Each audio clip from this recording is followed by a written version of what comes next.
How's it going, everybody? My name is Salty and welcome back to the channel. So in today's video, we're taking a look at the best class setups after the buffs and the nerfs here in Season 5 of Black Ops Cold War.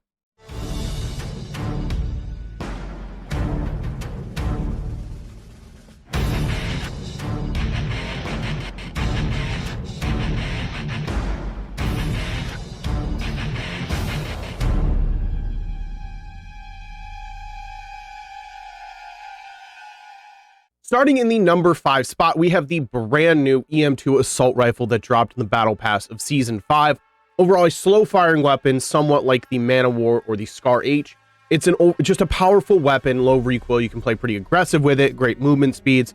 Just a fantastic weapon overall. I'm going to jump into this class setup for you guys. Now, personally, I do not like the scope that comes on it, but I understand some people might. So for preference, I like to run the Microflex LED, but this is going to be whatever you're comfortable with here. Really should be running whatever you like to use here. Now for the barrel here, you're going to want the 27.4 inch Ranger. That is for the 100% bullet velocity. This is definitely where the weapon lacks the most. And as an AR, you're going to need to have your bullets hit quickly. If you're taking medium and long range gunfights, it brings up to 1,376 meters per second here, which competes with all of the assault rifles. The only one that really outdoes it, I would believe, is the Krig, because that Ranger barrel gives it 126. However, definitely the Ranger barrel here. You shouldn't be using anything else. Now, I thought I'd throw this in here because I am running an optic. I do not run the underbarrel. It doesn't have much vertical or horizontal recoil. But however, if you like to run the normal scope on it, I would highly recommend going with the ffar speed grip. It does like to bounce side to side more than it does vertically, and that recoil control really is manageable. ffar speed grip will just make it a ton easier. Down to the magazine, I have the 30 round fast mag. This is again a preference. I play very aggressive, so I like to get a lot of kills and then reload quickly and jump right back into it. However, if you're a slower paced player, you can definitely jump up to like the regular 40 round mag here, where you can get to that safe place, reload, and get right back into the action as well. Now for the handle, I have the airborne elastic wrap. That's going to be to maximize the aim down sight time here. You're going to want snappy aim, especially if you play as aggressive as I do, and you can definitely play aggressive with this weapon. So you're going to want the snappiest aim as possible. You also get the 90% flinch resistance and the ability to drop shot. And finishing it off with the Raider stock, you're going to want to maximize the sprint to fire time there and give you a little bit of strafe speed, that getting 40% in the aim walking category. If you're holding the left trigger, you're going to want to be strafing a little bit. You're not going to want to be standing there like you're stuck in the mud. I highly recommend the Raider stock here. Overall, the EM2 is a great weapon, and this is my class setup for it. At the number 4 spot, we are going to have the Krig. In my last video, I believe this is sitting at the exact same spot as I had it. It was either number 4 or number 5, but either way, the Krig is still very, very good. It was the most used AR by the professionals this year. There's a good reason for it. It has the highest bullet velocity in the class, and it has zero recoil really at all. The recoil that is there is extremely controllable. So we're going to get into the class setup. I'm telling you, this is one of my favorites in the game. Now for the optic, just like the EM2, I recommend you use whatever you're comfortable with here. For me, I like to use the Microflex LED or that Millstop Reflex. Reflex sights are definitely the go-to if you're a more aggressive player. However, if you like to hold L2 and kind of sit back, pick people off of head glitches, you can definitely go with like the VisionTech 2x or even the SUSAT multi-zoom. But again, whatever you're comfortable with is what you should be using. Now onto the muzzle, the infantry compensator, that is for the 12% vertical recoil control. This is one of the 2 attachments that gives the Krig 0 recoil. There's not much needed to explain here. You do lose some horizontal recoil control, but when we get down to the underbarrel, you'll see why that does not matter at all. Now, for the barrel, I had mentioned this back with the EM2, the 19.7 inch Ranger. It gives you 126% bullet velocity here, bringing it up to 1,553.1 meters per second. You will shoot your gun and it will immediately connect with them at almost any range. It makes it so much easier to be extremely accurate with the weapon, and it is exactly why the Krig was used in the professional scene all year. Just an absolute beamer of a weapon. Now for the body, I like to use the SOF target designator. It makes it just a ton easier to see your enemies while you're aiming down the sights. It will put a little dot above their head. As you know, visibility on some of these maps can be extremely difficult, so this target designator here will definitely help that cause. Now down to the underbarrel, I was talking about the field agent grip. It's adding 20% to your horizontal recoil control, getting rid of that negative 8% that came with the compensator, and then another 5% in the vertical. This weapon needs almost zero recoil control. You don't really need to push down on the stick at all.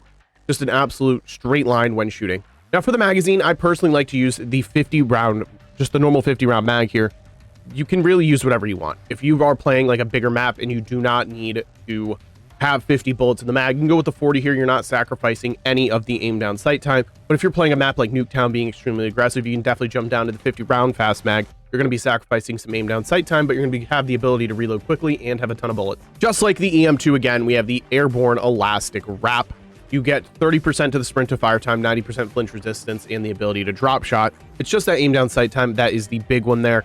Having the ability to have snappy aim is important if you get into a close range engagement with ARs. You're going to need to do whatever you can to outmaneuver an SMG pushing you. And for the stock, we have the Raider stock, just like the EM2. You're going to want the sprint to fire time and strafe speed. You're not going to want to be standing still, stuck in the mud. And if you're playing aggressive, you're going to want the fastest sprint out time as possible. The Krig, in my opinion, is by far the most fun AR you can be using in the game. You can just snap from enemy to enemy. It just looks extremely cool when you get a cool feed with it. I highly recommend giving this class setup a try. We're going to jump over to number 3. Sliding over to number 3, again, sitting in the same spot as my last video, we have the AK-47, one of the most consistent assault rifles in the game. You know what you're going to get when you're running the AK-47. High damage, just an overall great gun to be using, very balanced, but at the same time, it's just been a staple in the game since it released, which is why it was the first weapon gentleman agreement out of the game for the professionals. I'm going to jump into this class setup. I absolutely love the AK-47. Now, for the optic, I have the Microflex LED. I know a lot of people really like to use those iron sights. Personally, for me, I love using the reflex sights on most of my ARs. But if you're an iron sight fan or you like to use a different scope, it can definitely be used here. For the muzzle, we got the GRU suppressor. That for 6% vertical recoil control. You really don't have much in that vertical category with the AK-47. I would definitely say it's more of the horizontal that can be uncontrollable, but you do need a little bit there to fill the void. It also gives you the ability to stay off the map hidden from your enemies. I'm telling you, running suppressors in this game can be a negative, but it can also be a positive. You definitely sacrifice the effective damage range and bullet velocity. However, people just don't seem to pay attention to their surroundings. They don't listen to the map. They don't pay attention to their teammates dying. They kind of just tunnel vision straight forward and don't really pay attention, like I keep saying. It makes it a ton easier to go for nuclear and even get your score streaks. Now, just like the EM2 and the Krig, you're going to want the 20% Liberator barrel here for the maximized bullet velocity. Even though they have different names, they do the exact same thing, that being the Liberator and the Ranger. This brings it up to a 1,298.7 meter per second of bullet velocity here. The 27.93 effective damage range may seem low compared to the other ARs. However, you're really never shooting farther than 27 meters, to be honest. The only time you really are is if you're in Warzone. And at the same time, the bullet velocity kind of makes up for that effective damage range. It's a much easier to hit your shots when they connect quicker. For the body, again, like the EM2 and the Krig, the target designator to just make it easier to see your enemies, especially on some of those dark maps. For the underbarrel, I got the Spetsnaz speed grip. Like I said, the horizontal recoil is going to be what is harder to control on the AK-47. This takes care of 15%, and you also get a 5% sprint moving speed bonus here. And down to the magazine, we have the Bakelite 50 round. I personally think that it has a very fast, just normal reload time with the 50 round mag here. The 50 round fast mag is just not necessary. You're just sacrificing extra aim down sight time for no reason. And in reality, it's only like half a second difference between the 50 round and the 50 round fast mag. You're not going to need that much time. I'm going to be honest. 50 bullets is a lot, especially with an AR. You're shooting, you just peek behind a corner, reload quickly, get right back into the action and keep frying. Now for the handle, we have the Serpent Wrap. People may look at me funny here, but the Serpent Wrap does not get rid of your shoot moving speed, which with the AK-47 is what you're going to want. It has a very slow stock shoot moving speed, aim walking moving speed, all of that together. It's just extremely slow. As you can see here, the GRU Elastorac takes off 10% of your shoot moving speed, which is not ideal. And finishing off with the stock here, we have the Spetsnaz PKM, that for 5% extra shoot moving speed and 40% of the aim walking movement speed. This just makes your straight speeds extremely fast. And I'm telling you, with these few changes, that being the Serpent Wrap and the PKM stock, you're going to find a ton of success. At number 2, we have the AK-74U. I'm sure not many of you are surprised that it's here. It's been on my list for the past 3 best gun videos that I've released, and there's a good reason for it. It hasn't been changed. It's not by no means overpowered. It just seems like it hits extremely hard, and it has the most viability. You can shoot it at medium range. You can shoot it at close range. The movement speed is awesome. Overall, just a very viable weapon for a lot of situations. Let's jump into the class setup. Now, the class setup itself has not changed from my last video. We got the Spetsnaz compensator. It does like to shoot up into the air a little bit. this gives it 12% in the vertical recoil control, making it very manageable. For the barrel, you're going to want the 9.3-inch extended. That gives you 40% to the bullet velocity. I know some of you may think that the Liberator or the reinforced heavy is the way to go, but it is not. You are losing aim walking movement speed here, that being 25 and 20% respectively. This gives you 0 cons, and the bullet velocity is up at 536.2 meters per second.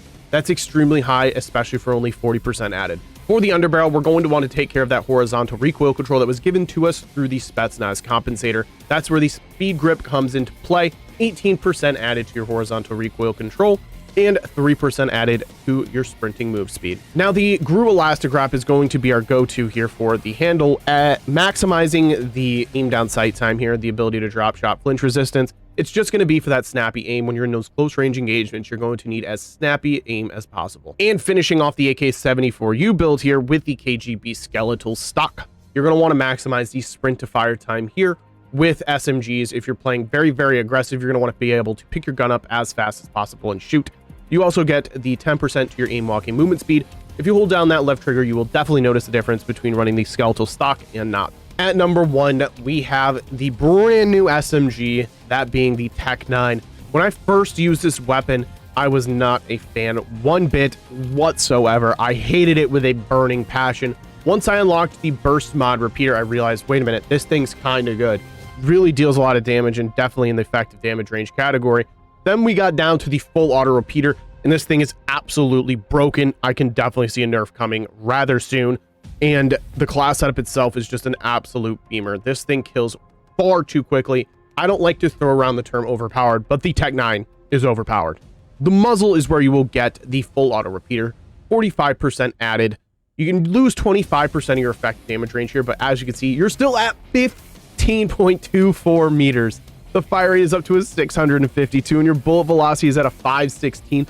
This makes the AK-74U look like chump change. If this thing was allowed in comp, the SMGs would be killing absolutely. I don't think there'd be a reason to run anything else but the Tech 9 here. Now, for the barrel, we got the 6.7-inch Ranger, 100% of the bullet velocity. As I said before, 516 meters per second bullet velocity. This is in line with the AK-74U with that absolutely insane effective damage range. These two attachments together just make the gun absolutely disgusting. Now, there is a little bit of horizontal recoil control that needs to be controlled there. That's where the speed grip is going to come in. You get 15%. It makes it very, very manageable. You are going to need to pull down on the stick there to control the vertical, but it's really nothing too crazy. If you really are struggling, you can definitely use the field agent grip. Just know you're going to be losing 30% of your shoot moving speed there, which can be a big deal. That's one of the biggest pluses of the Tech 9 is that movement speed. Now, for the magazine, I have the 33 round fast mag. If this 39 round mag was maybe a little bigger, up to like 45 or 50, I would probably go with that. But 39 and the slow reload time itself is not worth it. The 33 round fast mag is going to be the go-to here. And finishing us off with the airborne elastic wrap, you're going to want the snappiest aim as possible. The aim down sight time on it is rather slow compared to the rest of the SMGs. But at the end of the day, this really does help the cause. You get the ability to drop shot and the 90% flinch resistance. I'm curious to hear your guys' top 5 class setups, so I highly recommend you throw that down in the comment section for me so I can take a look. If you guys liked what you see in today's video and would like to see another one like this when Season 6 comes out, make sure you like the video for me. That's the best way to show me that you enjoyed the video. If you guys are new and would like to find your way back for more videos just like this one, make sure you guys hit that subscribe button for me. That would be absolutely awesome. Hope you guys enjoyed the video.